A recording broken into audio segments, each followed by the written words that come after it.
to Fusion Fuel Green's fourth quarter 2022 investor update. My name is Ben Schwarz, and I'm head of investor relations at Fusion Fuel. I would like to first remind everyone that this call may contain forward-looking statements, including but not limited to the company's expectations on predictions of financial and business performance, which are based on numerous assumptions around sales, margins, competitive factors, industry performance, and other factors which cannot be predicted. Forward-looking statements are inherently subject to risks, uncertainties, and assumptions, and they are not guarantees of performance. I encourage you to read the disclaimer slide in the investor presentation for a discussion of the risks that may affect our business or may cause our assumptions to prove incorrect. The company is under no obligation and expressly disclaims any obligation to update, alter, or otherwise revise any forward-looking statements, whether as a result of new information, future events, or otherwise, except as required by law. Thanks again for joining us today. So I'll just quickly run through the agenda for the next hour. So we'll kick things off with an overview of our value proposition. And the management team will share fourth quarter highlights, financial results, a technology update, and the latest on our commercial strategy before wrapping up with a discussion of our milestones for 2023. We'll then open up the floor for a half hour of facilitated Q&A. And as in our previous quarterly calls, questions can be entered in the chat box in the webcast platform at any point during the next hour. You can also submit your questions to the investor relations mailbox at ir@fusion-fuel.eu. So with that, let's proceed to the following slide. So we'll begin with an overview of how we at Fusion Fuel are creating value in the nascent green hydrogen market. So Fusion Fuel, we are in the business of developing and delivering cost-effective clean hydrogen solutions to accelerate the global energy transition. At the heart of our value proposition is our patented miniaturized PEM electrolyzer, the HEVO. Our simplified and scalable technology democratizes access to green hydrogen and gives us a material advantage in the markets in which we play. It does so in a number of ways: by unlocking the advantages of mass production, by positioning us to create bespoke, fit-for-purpose solutions, and by enabling co-located and integrated deployment of our hydrogen generators. We'll talk further about some of the innovations that are within the HEVO itself, but what it comes down to is that we're able to deliver highly competitive levelized costs for small to mid-scale green hydrogen projects. This is a segment that's often overlooked, but aligns with where much of the commercial demand is today, particularly for the verticals that ascribe the highest value to green hydrogen. I also want to drive home the reality that despite progress, distribution infrastructure for hydrogen remains a key downstream bottleneck, and that available solutions for moving hydrogen from sources of large-scale production to demand centers add both meaningful cost and complexity. We've estimated north of $2 per kilogram for the cost of last mile distribution and logistics. So we believe that co-located scalable production is and will remain an extremely attractive offer for the foreseeable future. So with that, I'll pass it over to Federico Chavez, co-head of Fusion Fuel, for an update on the fourth quarter and subsequent events. Great. Thank you very much, Ben. And thank you everyone for joining us today. So I just want to start with some highlights of the fourth quarter, and also from the first quarter as of today. So in the fourth quarter, we announced 7 million euros of tech sales that have been contracted. We also announced our first projects in the US and Italy. In addition, we were awarded a 36 million euro grant from Portugal's C5 agenda. And we completed the 9 million euro sale leaseback of our Benavente facilities real estate. In the first quarter, we signed Portugal's first green hydrogen offtake contract with Douro Gás. We also signed our 10 million euro grant for our C14 project in Portugal. And from our joint venture partners in Spain, we have exciting news recently that we were selected for a 2.5 million euro tech sale tender in Spain. And we were awarded a 3.4 million grant for a project in Spain as well under their PERTE program. Lastly, as part of our efforts to develop strategic partnerships, we signed in Spain as well an MOU with a leading logistics equipment provider to create green hydrogen logistic equipment projects together. This is truly a really exciting and strategic move, and we hope to be able to disclose more details to you all about this partnership in the near future. Now on to the financials. In the fourth quarter, we recorded an operating loss of 13 million euros. This is an increase of 5 million euros from the third quarter, driven by significant non-cash items. Our cost of goods sold consists of two main items. Exolum-related impairment of 2.5 million euros relating to further costs incurred on this first third-party project that we undertook. As disclosed in our September financials, we, together with Exolum, are working to pursue innovation awards to partially offset this contract loss. We are also taking an inventory provision of 2.9 million euros. This has been the case for us as well as others in the industry. The speed of technology evolution means that we have items that the value needs discounting and in certain cases reworked to be suited for our latest tech developments. Both of these are non-cash expenses. During the fourth quarter, our operating expenses increased by 2.3 million euros, driven by significant non-recurring items listed in footnote 3 and that I will address shortly. Before I do so, I just want to highlight the operating costs for the full year. So for 2022, we had provided guidance of operating costs of around 14 million euros, but given the significant one-offs, the total operating costs for 2022 are around 18 million euros. The 4 million euros difference is mainly driven by the costs identified here in the Q4 figures. Firstly, we reserved certain production capacity with our production partner, which given projects delays, we did not use, mainly to avoid spending more money on raw material purchases, but this has led to a 1.5 million euro charge. The production agreement for 2023 has been altered to avoid this potential charge in the future. In Q4, we also started amortizing our HEVO Gen 1 development costs, and we will amortize this over its expected useful life of 3 years. In addition, we had 700,000 euros of R&D costs related to our demonstration plants in Q4, and this totals around about 1 million euros for the full year for the same cost item. During Q4, we saw service and professional fees of 700,000 euros, again one-offs, mainly driven by the sale leaseback transaction costs, some strategic partner engagements, and also legal fees. These are significant one-off items which we were not able to foresee when we first provided our 2022 guidance. At the end of the presentation, we'll provide guidance for 2023. To note, and I think importantly, and hopefully this slide will develop in coming quarters, in Q1 of this year, we have already started invoicing clients for technology sales.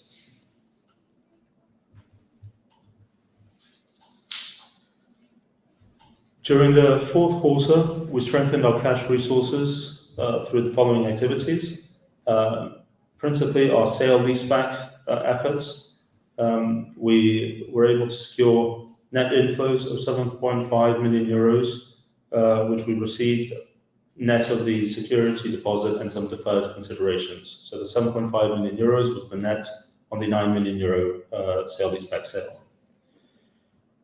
We also, from VAT, we saw inflows of 3.8 million euros, mostly on reimbursement claims that we've made to the Portuguese authorities.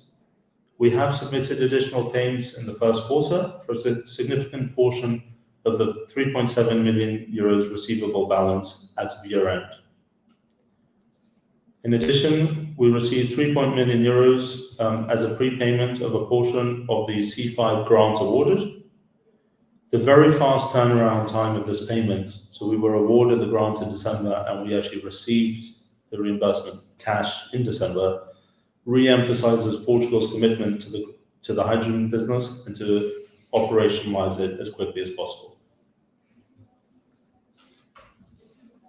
During the fourth quarter, we raised 1.5 million euros through the ATM shelf, and a further $1.5 million through the ATM shelf, and a further $2.3 million was raised prior to mid-February this year.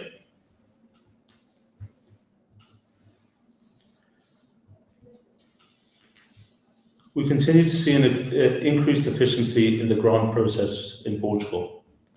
Recently, the Portuguese Prime Minister signed the terms of acceptance of our 10 million euro C14 grant award, and our team is already working on submitting the prepayment application for this project, similar to the C5 process. In addition, we expect to be able to operationalize additional drawdowns under our C5 grant award as 2023 progresses. Grants bring substantial value to our projects, and in the early stage of this emerging green hydrogen market, it makes many projects viable. We'll continue to secure grants where possible, and we'll continue to add to the nearly 65 million grants already awarded to us.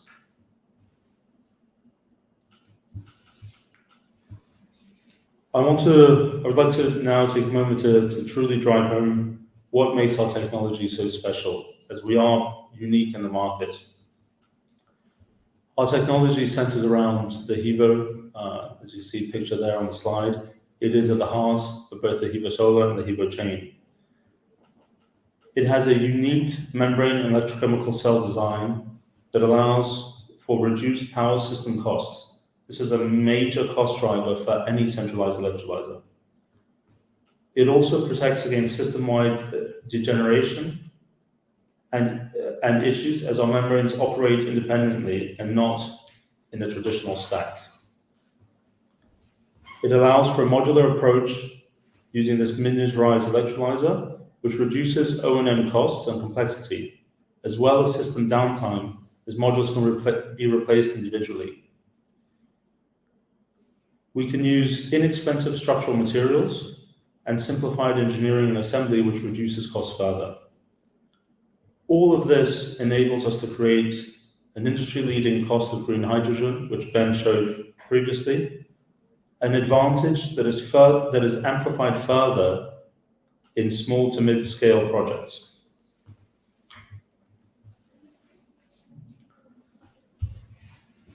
To note, we have two core products.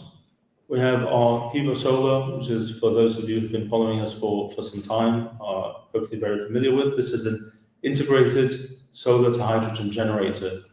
It integrates the CPV technology to our miniaturized PEM electrolyzer, the HEVO, and allows to have a grid-independent and modular solution that requires good solar radiation levels and available land. In addition, we also have our other HEVO-Chain, which is also modular and scalable, and a highly efficient PEM solution. The HEVO-Chain is a containerized PEM solution that uses our miniaturized PEM electrolyzer, the HEVO, working in a series. The interesting thing is it becomes location and power agnostic. It can be deployed to connect to any source of energy. So we have received questions that what are the implications of European Union's consideration of nuclear power as renewable? Well, HEVO-Chain can work with any source of energy, including nuclear. So we actually have a product that fits for several types of requirements. I'll now pass on to Zach. Thank you, Federico. It's nice seeing everybody this morning. I want to start with a quote from the great Jack Welch. Strategy is simply resource allocation. When you strip away all the noise, that's what it comes down to. Strategy means making clear-cut choices about how to compete. You cannot be everything to everybody, no matter what the size of your business is or how deep your pockets are. This is very timely, not only for Fusion, but the entire industry. With such a massive addressable market, we need to boil down to the core what makes us competitive. Our key assets are the HEVO proprietary technology, our strategic land and grants we've secured, and our people. Our business model is transitioning more to a solutions provider than just a technology company, as that allows our technology to ramp up production, getting numerous facilities operational to build up track record, while getting to scale through hydrogen production, focusing on development. First, the HEVO technology is particularly competitive at less than 10 megawatts projects, so we're focusing our efforts on small to mid-sized projects. We see most of the immediate market in the next couple of years as under 10 megawatt projects and have a strong pipeline of opportunities to execute this. As previously noted, the market is mobility, logistics centers, industrial and gas blending opportunities. Regarding our technology, we have collaborated with upstream technology partners such as Ballard on the EVER project, and recently we signed a collaboration agreement with a global equipment provider to help us build out our mobility and logistic applications. Over the next few years, our plan is to ramp up production by investing in Benavente and expanding our addressable market with HEVO-Chain. This allows us to focus on all of Europe and North America as our core markets versus just markets with strong solar radiance. After an assessment of ourselves, our production capacity cannot meet the demands of our project portfolio, and our tech sales are largely driven from our development efforts. For these reasons, our development portfolio is so strategic. Developing our own projects allows us to control our own destiny by having more control over our future tech sales pipeline. Our team has done an incredible job on establishing the equivalent of approximately 200 megawatts of hydrogen capacity in land that has been secured and 50 million euros in grants that have been secured. As we continue to work on business development opportunities, we're seeing a clear distinction between projects that are under 10 megawatts and larger scale projects. As I noted, this allows us to develop the current market, which is still in a nascent stage, which are mainly smaller projects, while also having an eye to the future for larger projects and larger demand.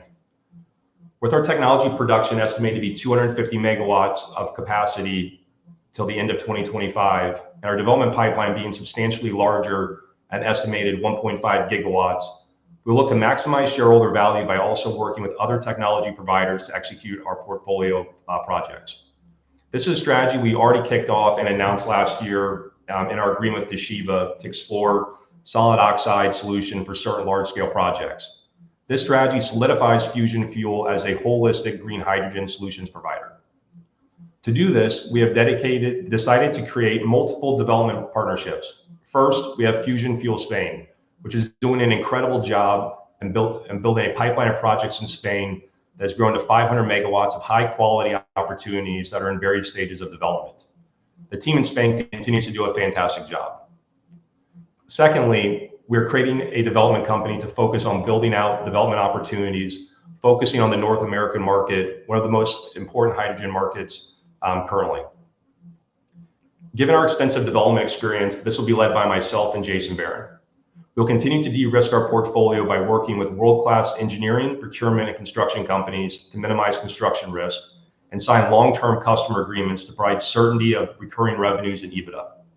These key elements, combined with what we've already initiated with entitling our portfolio, will make this attractive to third-party capital. We continue to work with investors at both the project and broader development portfolio level.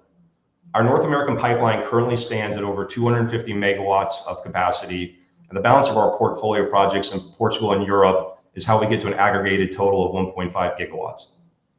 We'll have 200 megawatts of potential technology sales from the development activities, potentially over 30 megawatts of tech sales from third parties. As more and more of the development projects convert to operational projects utilizing HEVO technology, that will build up our track record. They'll make it easier to do a traditional tech sales model, and we also benefit from having potentially recurring revenues from the development projects that, again, will further de-risk the overall business.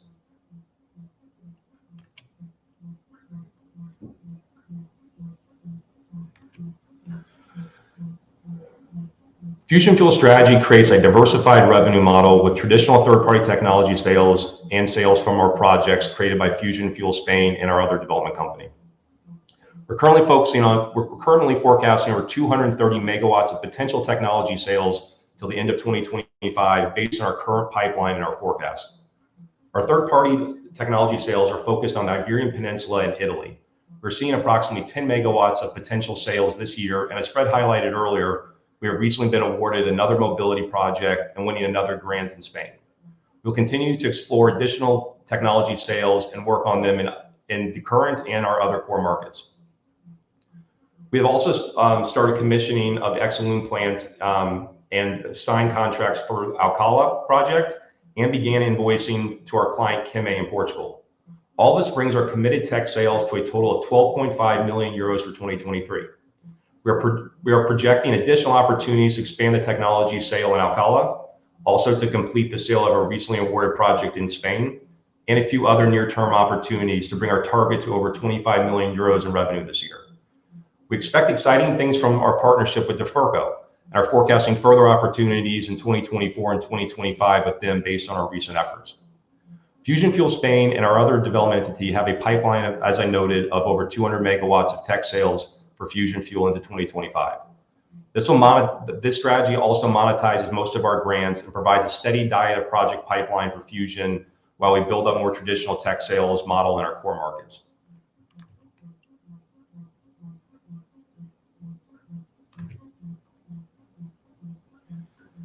As noted earlier, our strategy is to focus on creating value for our shareholders in project development and our technology.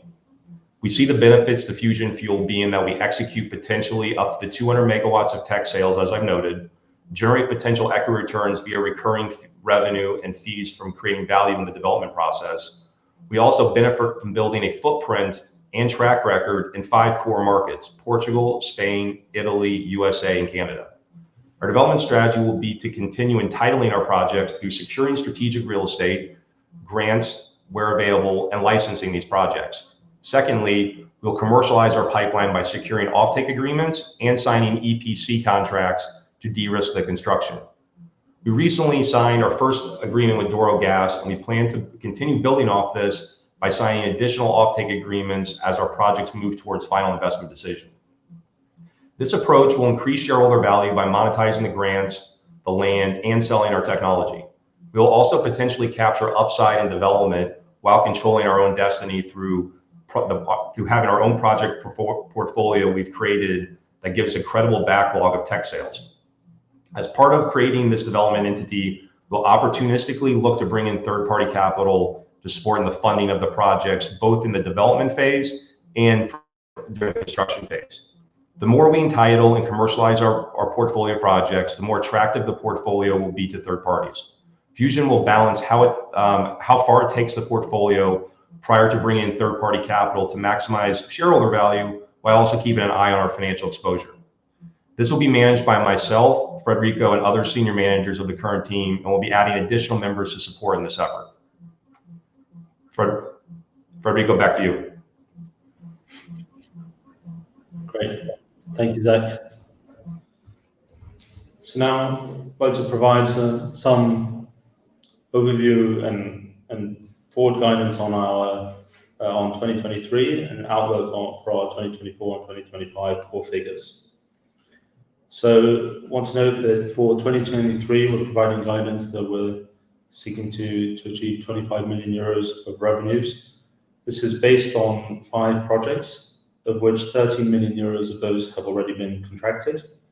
As noted before, we've already invoiced clients for technology sales. At this point in time, we've invoiced a little over 1 million euros. For some of these projects, we're also selling the balance of plant equipment, so increases the revenue per megawatt that we're able to secure. I want to make that clear, just that people don't simply divide these megawatts by the revenues to try and calculate the cost per megawatt of our system.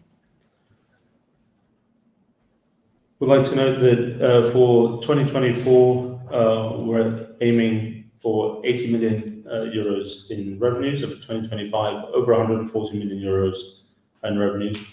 These are largely driven by projects that we are developing ourselves. So this is part of that development effort of ourselves and the development partnerships that we have.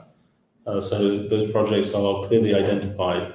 As Zach noted, the overall pipeline is 1.5 gigawatts, and we're talking about 220 megawatts for both 2024 and 2025 of pure tech sales.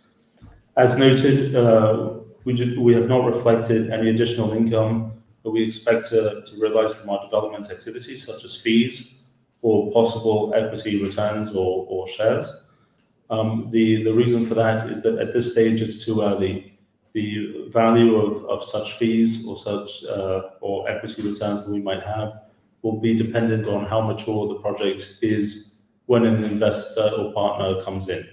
So at the moment, it's too early to be able to accurately forecast what those revenues or income would be. I want to note that we are aiming to be cash flow self-sufficient and be able to deliver positive net income in 2024. If successful, we will be one of the first companies in this industry to do so.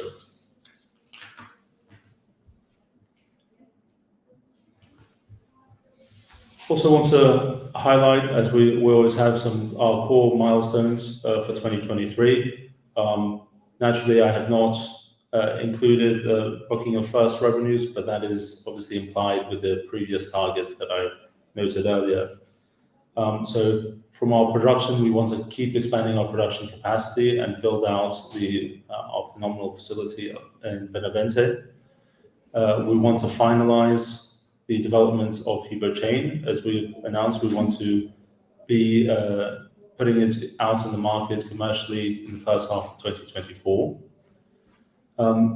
From our commercial side, we want to make sure that we have obviously all revenue for 2023 contracted. As noted, we are well advanced on that stage with already 13 million there, and the remainder coming from very specific projects that are very advanced at this stage. And as well to convert our 2024 pipeline into confirmed orders. We've clearly done a good job of securing the grants for company-owned plants. So already at this stage, I'd say we've outperformed any expectations on the amount of grants that we could hope to secure for our projects. We'll keep developing projects that are in our pipeline, and of course secure the required license and permits for our portfolio. Safety, as always, is a core pillar for us, and we want to make sure that we keep safety at the forefront of our mind. That's why we make sure that we keep it here in our key priorities for 2023 as always. Well, note, as the industry and market takes shape and is taking shape, we've noticed that our advantage in our technology solution for particular market needs become clearer and clearer. In addition, the advantage of our project development pipeline sets us apart from our competition. We hope that with our ability to be delivering revenues and delivering on the projects we have in 2023, that the market and the industry recognizes the clear value that Fusion Fuel has, and we're able to change the course that obviously our market cap and our share has taken over the recent history. So with that, I'll pause and I'll open up to Q&A. Okay. Thank you, Federico, and thanks to everyone who has submitted questions thus far. We have quite a few, so we'll begin with some questions from Chris Sung at Weber Research. He asks about the Duragas offtake agreement, which was announced a couple of weeks back, specifically around the duration of that agreement, the volumes considered in price, and also how will the hydrogen be transported from Évora, where it's being produced, to where it will be injected. Would you like me to take that, Federico? I'll work. Thanks, Ben. I'll work in the inverse. So we plan to take it from Évora and connect it via pipeline. We were working with the local pipeline operator, Flowin, on connecting to the grid. The agreement is a market-based price contract. It's based on forward-looking natural gas pricing and carbon offsets, and the volume is based on us nominating volume from the project. So right now we have sufficient volume out of the Ever project, and that's what it was. That was what the plan was. But we could have opportunity to expand with future projects through having this be a good solution for selling our merchant capacity. Thanks, Zach. The second question was around the C5 funding, which, as a reminder, was $36 million to Fusion Fuel's consortium, of which Fusion Fuel would receive $22.5 million for its H2 Hivo CNES project. Will the company receive all of that $22.5 million when FID is reached, or will it be distributed as certain milestones are achieved? So it's distributed when certain milestones are achieved, and actually as equipment is delivered, there is a certain amount that is available, and we have actually received related to expenses that we expect to have for development costs of the project. That is the case for C5 and also for C14. There we go. Finally, this one's for Zach. Any update on the Bakersfield project in California with Electus? What is needed to reach FID, and when is your expectation of when that's achieved? Thanks, Ben. So we are concluding our concept study with Black & Veatch. We plan to do that next month, and then we'll make a decision with our partners at Electus to move to the next phase of work, which is pre-feasibility and feasibility, which is permitting. On the subsequent calls and the first quarter call, we'll provide more guidance on timing, because I don't have the report just yet. But our anticipation is a late 2024, early 2025 final investment decisions around that project due to the permitting timeline in California. Thanks. Moving now to some questions from Erwin Croden at Royal Bank of Canada. He asked about the revenue recognition timeline for Exolum. Federico, if you can touch on that. So we can start recognizing revenues for Exolum once the acceptance of the project starts. That will be dependent on how the commissioning process goes. As noted, during March we will start the commissioning process. And there's a separate question around what are the expected revenues related to that project, if we can share. Sure. So the of the 13 million I noted that was already contracted, just shy of 2 million is related to Exolum. Thanks. Second question from Erwin is with respect to impairment charges, is there any expectation of additional impairment in the first quarter of 23 and beyond? Not at this stage. In fact, if we had, we would have already had to recognize it in Q4, even if we only learned about it subsequently. So at this stage, we believe we have taken the impairment. Great. Last question here. What's your view on latest policy developments in the EU in response to the Inflation Reduction Act here in the US? Do you expect additional funding potential in the near term or incremental commercial opportunities as a result of the latest developments, whether that's the EU Green Industrial Plan or the delegated acts? I know we touched on that somewhat in our shareholder letter, but if you have any thoughts on that. So I can start and then Zach, please add. But actually, I want to first, on a high-level note, say that the IRA has been phenomenal for the industry. I know this is not regarding Europe, but obviously it has pushed Europe and other markets to act. So we are now seeing Europe. We're also seeing Australia start developing similar activities and start beefing up their support for the hydrogen industry. So we find this particularly exciting, the movement in Europe. Naturally, there has been obviously some pressure from the nuclear side to include nuclear energy under the renewable cap. Again, for us, this is indifferent for us from a HEVO-Chain perspective, as that is power source agnostic. So we're thrilled to see the developments. We believe this will continue. We've already been hearing from Spain that they are actually increasing the grants available. In fact, they are already reopening some of the PERTE programs to consider funding some of the projects that were not awarded. So we do expect that trend in Europe to continue. Hopefully, similar to the US, there will also be more support on the demand side and not only on the capex side. In Portugal, that is expected to take shape with a hydrogen auction later this year, where similar to the energy market, there will be a sort of, let's call it feed-in tariffs for green hydrogen blended into the natural gas grid. We do expect to see more of that also emerge in Europe. Zach, do you want to add to any color there? No, I just had two things. So also another market that we're in Canada, is also kind of counterbalancing against what the Inflation Reduction Act has been doing by working to pass a 40% investment tax credit in hydrogen, which will help reduce capex.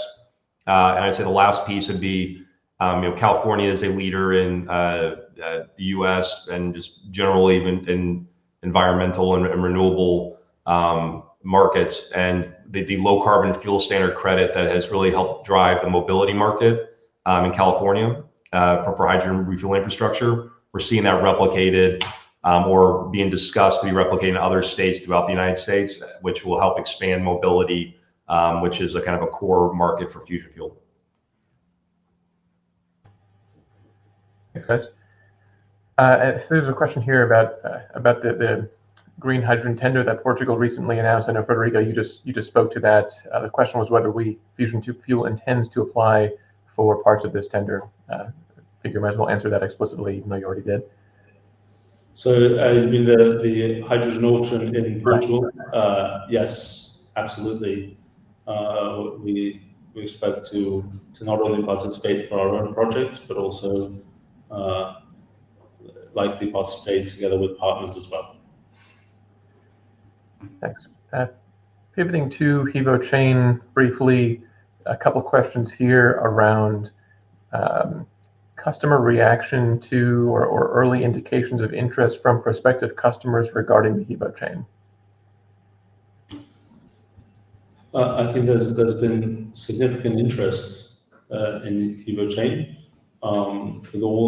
with even existing partners that were already familiar with HEVO-Solar as well as new. Obviously, the fact that it opens up substantial additional markets for us helps. But the HEVO-Chain solution, the fact that it is modular, scalable, seems to be hitting a very good note in discussions that we've been having. Zach, to add to that? Yeah, the only thing I would add is the unnamed recent announcement of a global equipment provider really is a good fit with our HEVO-Chain product, and what we think that there'll be a lot of opportunities that come out of that in the logistic and mobility market. So we're excited about where the product, the advantages the product has, and we're also seeing opportunities and just based on the design of HEVO-Chain. As Federico said, that it's quite unique compared to our peers. We're seeing a lot of opportunity within curtailed power and being able to offer solutions that makes us quite unique, putting cost aside compared to any of our peers, just based on the fundamental design of the system. So we're excited about the mobility market and really tapping into curtailed power opportunities within the European market and gas blending and other applications. Thanks, Zach. Question here from Amit Dayal at H.C. Wainwright. How much do you expect from development economics on a per megawatt basis, and can you talk about the costs that will be incurred up front and potentially supported by the balance sheet? Yeah, so it's a great question. As I'm smiling because every project's unique, right? So what the plan is, and I should have addressed it in the front end of the presentation, is the plan going forward on future quarterly calls is as projects reach a final investment decision or get close to final investment decision, we're going to highlight those in the presentation. So that way we can talk about, what it means to Fusion Fuel from a technology sales standpoint. What does it mean? How do we finance it? Did we get development fees? Did we get equity returns out of it, or an equity ownership interest?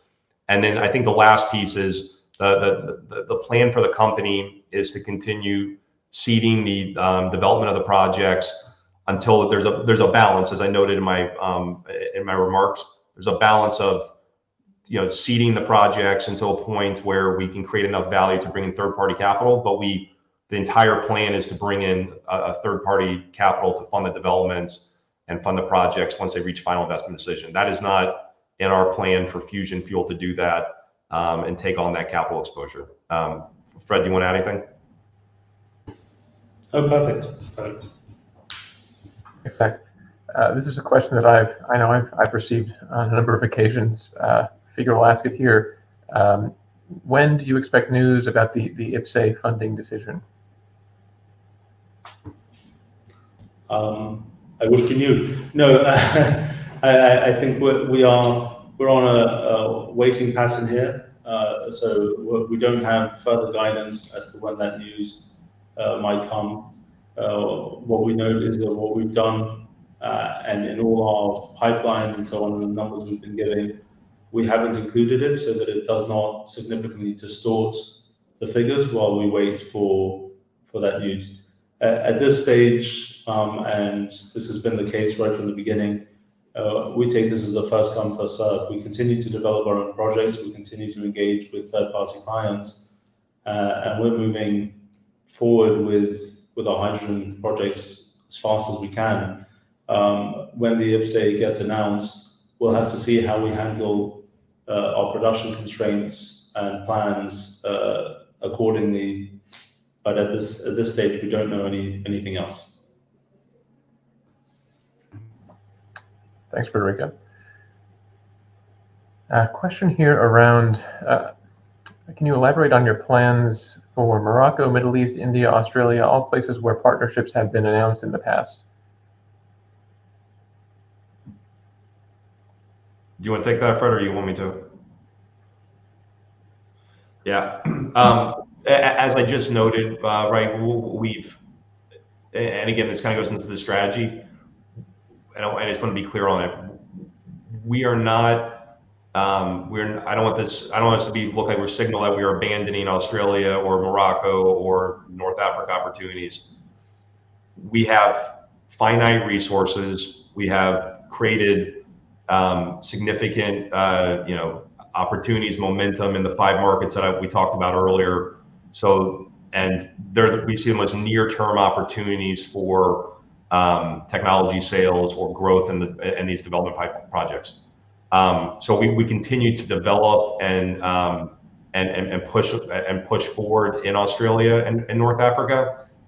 We hope to have some news in the coming months in those markets, so we can then add them into the pipeline discussion that we've been having. But we want to make sure that we are being cognizant of where we are and trying to give confidence to the market that we're focused on near-term actionable opportunities that have land, have identified customers, are in licensing or licensed, have grants, in order to show a real path to getting to our forecasted pipeline and revenues. And Zai, I would just add, it's exactly for that reason, as you mentioned, the focus that we have our partnerships for those markets.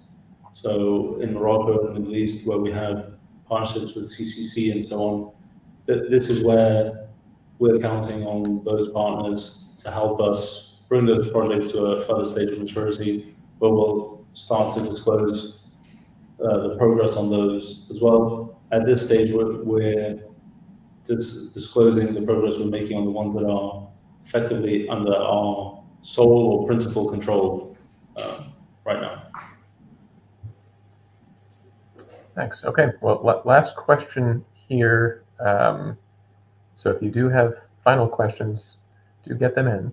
The levelized cost of hydrogen chart on slide 5, is that for the HEVO solar, HEVO chain, or both? I'll take that one, and you guys can correct me if I'm wrong. As we are still in the process of industrializing the balance of systems for the HEVO chain, which will have an impact on the levelized cost or the cost profile of that product. That chart reflects an estimated cost for the HEVO solar. Of course, the levelized cost of hydrogen from that product is highly dependent on where that product is deployed. Right, in Northern Europe would look a lot different than in Southern Europe or in California. So we do assume our benchmark location in southern Portugal. But again, if that's deployed somewhere with superior solar radiance, that number is below that range that we provided, et cetera. So that's the answer there. So in the absence of one final question here, with respect to I think liquidity and financing in general and in our own project portfolio. Is the company in discussion with potential capital partners? So I'll take that. On our capital efforts and so on, so we'll break that onto two pieces. On the project side, as I mentioned, with the development company, our idea is to have partnerships to fund the development costs of that sort of substantial development portfolio. So that's the easy question on that side. On the corporate side, as mentioned before in our Q4, we have several options that we are pursuing and we are considering for the capital and to ensure that the company is effectively capitalized. This is something that the board management is acutely keeping an eye on, and we would like to be able to find a capital solution for the long term that is strategic. At this stage, I don't want to say more, and I can't give more details on that without getting myself into problems. But this is certainly something that is being looked to be addressed by management and the board. Thanks, Federico. Last one here is not really a question, more a request. Is it possible for future presentations to provide insight into how much revenue will be recurring versus one-off? Yes, we will make a note of that for future reference. So in the absence of additional questions, I guess we'll wrap it up here. So thanks everyone who joined and contributed questions. If there are additional questions that come up, please feel free to reach out to me and the IR team at ir@fusion-fuel.eu, and we look forward to seeing you all again in our next update. Thank you.